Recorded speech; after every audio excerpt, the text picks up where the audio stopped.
नमस्कार and welcome you all world affairs. मैं हूं प्रशांत धवन। नाउ रिसेंटली रशिया ने एक बहुत ही इंपॉर्टेंट प्रोजेक्ट इंडिया को ऑफर किया है, दी Su-75 चेकमेट फाइटर जेट। जी हाँ, देखो, भारत के पास अभी के लिए है Su-30, सुखोई 30 जिसको हम कहते हैं।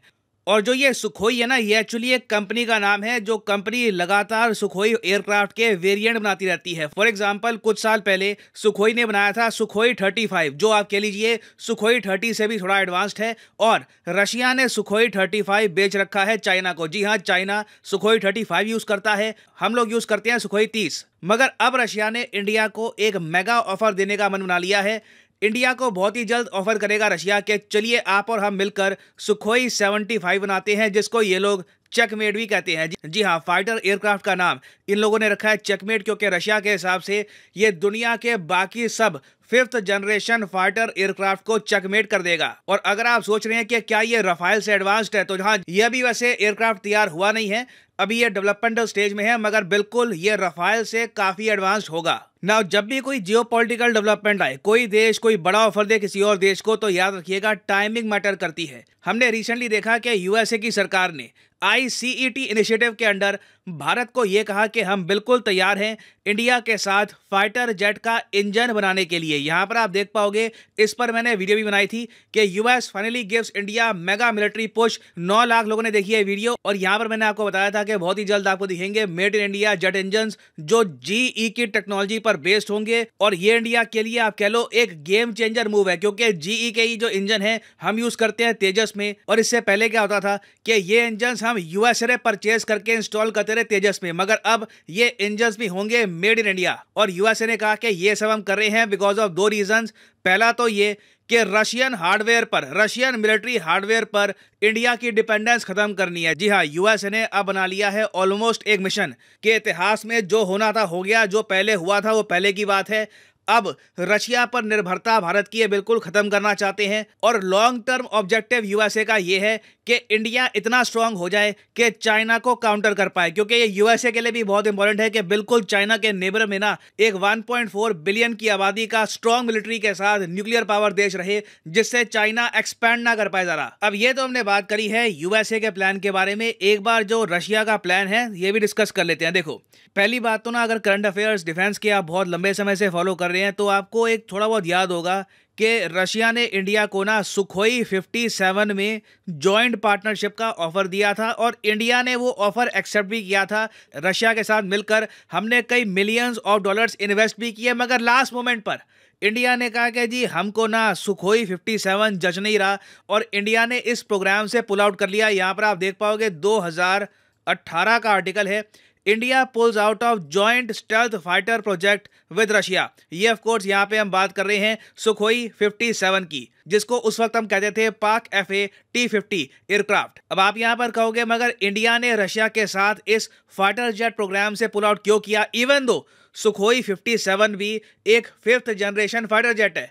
देखो, मेन इशू यहाँ पर ये आ रहा था कि पहली बात तो रशिया ट्रांसफर ऑफ टेक्नोलॉजी नहीं करना चाहता था। रशिया नहीं चाहता था कि 5th जनरेशन फाइटर जेट की जो टेक्नोलॉजी है ये इंडिया को मिल जाए। उस वक्त देखो, रशिया को घमंड इस बात का था कि अमेरिकन से ज्यादा मिलिट्री हेल्प इंडिया को मिलने नहीं वाली, तो रशिया अपनी शर्तों पर, अपनी टर्म्स पर इंडिया के साथ टेक्नोलॉजी शेयर कर सकता है, जो प्रोडक्शन की लिमिट है ये शेयर कर सकता है। और धीरे धीरे क्या हुआ कि इंडियन एयरफोर्स बहुत ज्यादा डिससेटिस्फाइड हो गई रशिया की डिमांड से, क्योंकि काफी बार इंडियन साइड कहती थी कि हमको अगर मान लो कुछ सर्टेन चेंज चाहिए इस एयरक्राफ्ट में, ताकि इंडिया के लिए ये एयरक्राफ्ट ज्यादा सूटेड हो, रशिया ये चेंजेस एक्सेप्ट करता नहीं था। और धीरे धीरे डिफरेंसेस इतने ज्यादा हो गए कि इवन दो इंडिया ने 100 से लेकर 150 मिलियन डॉलर इन्वेस्ट कर दिए थे इस प्रोग्राम में, फ्रस्ट्रेशन में आकर सरकार ने ऑल टुगेदर फ्रस्ट्रेशन में आकर सरकार ने पुल आउट कर लिया इंडिया को Su-57 से। और अब रशिया कह रहा है कि देखो, Su-57 की बात पुरानी हो गई, अब मिलके हम देखते हैं Su-75 को। अब आप यहाँ पे कहोगे, अच्छा जी ये 57 ये 75 डिफरेंस क्या है? दूर से देखो तो सेम ही लग रहे हैं। नहीं, देखिए डिफरेंस है, आप साफ साफ देख सकते हैं। Su-57 साइज में बड़ा है, Su-75 साइज में छोटा है, रिलेटिवली साइज में छोटा है। और इसका रीजन ये है कि SU-57 ना ये है एक मल्टी रोल फाइटर जेट। जैसे फॉर एग्जांपल रफाइल है, रफाइल से आप बहुत कुछ करा लो, आपको बॉम्बिंग करनी है, डॉग फाइट करनी है, कहीं पे मिशन करना है, तो जो रफाइल है या फिर SU-57 जैसे एयरक्राफ्ट है, मल्टी रोल एयरक्राफ्ट, ये ऑलराउंडर होते हैं। जैसे क्रिकेट में होता है ना, बैटिंग बॉलिंग फील्डिंग सब कर लेगा। मगर फिर होते हैं स्पेशलाइज्ड एयरक्राफ्ट जो आप एक स्पेशलिटी के लिए बनाते हैं। तो जो SU-75 रशिया अब डेवलप कर रहा है ना, ये लाइट वेट है और इसलिए इसको कहा जाता है checkmate 5th generation light combat aircraft, क्योंकि ये हैवी बॉम्बिंग के लिए बना नहीं है। ये ज़्यादातर बना है दुश्मन को ना सीधा डायरेक्टली अटैक करने के लिए, या फिर अगर मान लो कोई आपका ऑपरेशन है जहां पे आपको लैंड में कहीं पे ज़मीन पे अटैक करना है, वापस आना है, उसके लिए ये फाइटर जेट बिल्कुल परफेक्ट होगा। रशिया के हिसाब से ये अब तक का बेस्ट स्टेल्थ फाइटर जेट होगा। रेडार पे इसका सिग्नेचर नहीं दिखेगा, कहीं से भी पता नहीं लगेगा कि कब ये फाइटर जेट आया, इसने अपना काम कर दिया और ये चला गया। तो आप कह लीजिए पिछले कुछ सालों में रशिया का हृदय परिवर्तन हुआ है। पहले तो इन्होंने ये देखा कि इंडिया को अगर कोई प्रोजेक्ट पसंद नहीं आता तो ये पुल आउट कर लेते हैं। SU-57 को रशिया भूलेगा नहीं। आज भी ये लोग कहते हैं कि नहीं नहीं, अभी भी आप हमारे साथ मिलकर काम कर लीजिए, हम कुछ यहाँ पर एडजस्टमेंट करते हैं। मगर रशिया को बताया कि इंडिया SU-57 में इंटरेस्टेड है नहीं।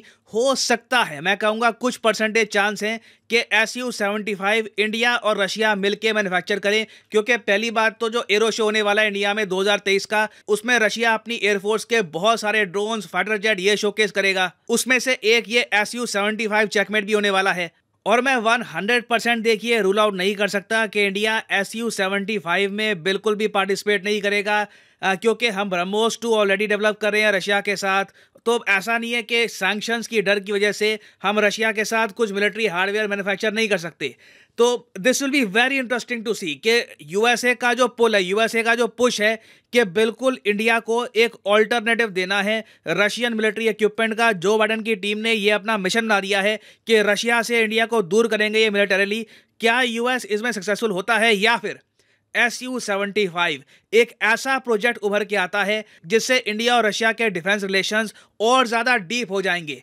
तो ये एक ऐसा टॉपिक अभी न्यूज में रहेगा। अभी आप देखोगे आने वाले 6 से लेकर 8 महीनों में SU-75 बहुत न्यूज में रहने वाला है। इस पर मैं अपडेटेड वीडियोस बाद में ले आऊंगा।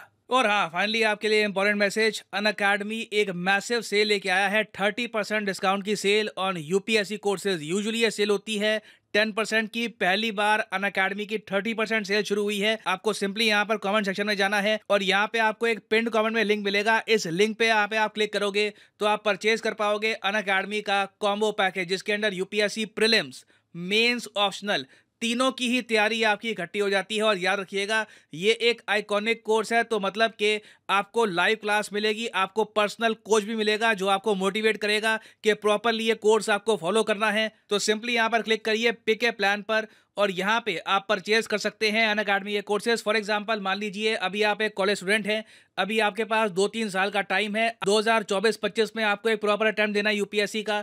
तो जो 24 महीने का कोर्स है ये आप कर सकते हैं परचेज। मगर जो प्राइसेस यहाँ पर लिखे हैं ये पे करने की जरूरत नहीं है। सिंपली यहाँ पर कोड यूज करिए PD10 और प्राइसेस अपने आप गिरना स्टार्ट हो जाएंगे। You will be able to save a lot of money, so use the code PD10 and save money. So इसी नोट के साथ यह है वीडियो का अंत। Thank you for listening and as always God bless you all.